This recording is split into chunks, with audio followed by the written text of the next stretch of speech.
আসসালামু আলাইকুম। আশা করি সবাই ভালো আছেন। সাকিব আল হাসান আমার একজন অন্যতম প্রিয় ক্রিকেটার।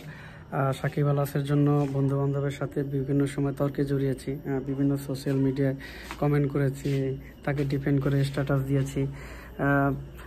এতটাই প্রিয় ছিল, অন্ধভক্ত ছিলাম বলতে গেলে। কিন্তু 2023 সালের ভারত বিশ্বকাপের যখন তামিম ইকবাল ক্যাপ্টেন ছিলেন, এর আগে যখন তামিম ইকবাল ক্যাপ্টেন ছিলেন তখন সাকিব আল হাসানের খামখেয়ালি খেলা তারপরে তামিম ইকবালের ক্যাপ্টেন্সি চলে যাওয়ার পিছনে তার নাম উঠে আসা এবং সর্বশেষ ভারত বিশ্বকাপে যখন স্কোয়াড ঘোষণা করা হয় সেখানে তামিমকে স্কোয়াডে না রাখা, সব কিছু মিলিয়ে সাকিবকে আস্তে আস্তে আসলে ভালো লাগাটা চলে গিয়েছে। মনে হচ্ছে যে তামিম ইকবালের সাথে অন্যায় করা হচ্ছে। আমরা সমাজের দেখা যায় কিছু লোকের ক্রিটিসিজম বা তাদের নেগলেন্সি, অবজ্ঞা, অবহেলা আমাদের সহ্য করতে কষ্ট হয়। সেখানে তামিম ইকবাল এত জনপ্রিয় ক্রিকেটার, সবাই তাকে পছন্দ করে, তাকে কোণঠাসা করে রেখে জাতীয় দল বা বিশ্বকাপ স্কোয়াড থেকে তার নাম রেখে তাকে যে কতটা কষ্ট দেওয়া হচ্ছে, সে যে কতটা মেন্টালি ট্রমার ভিতরে ছিল সেটা আমরা সবাই বুঝি। কে জানে, হয়তো তার এই শারীরিক অবনতির পিছনে এই মেন্টাল ট্রমা একটা কারণ হতে পারে।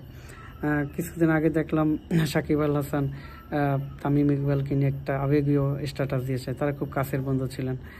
আমার কাছে তার এই আবেগের আসলে কোনো দাম নেই।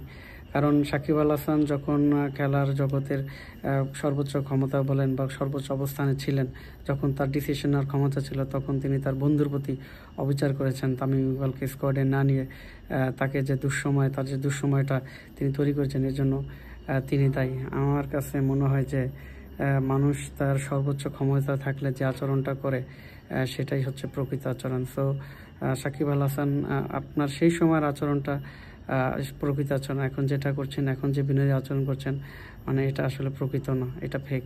সো আপনার এই চিঠির আসলে বা আবেগীয় স্ট্যাটাসের আমাকে ভাবায় নাই বা আমাকে বিন্দুমাত্র আমি বাহবা দিতে পারছি না।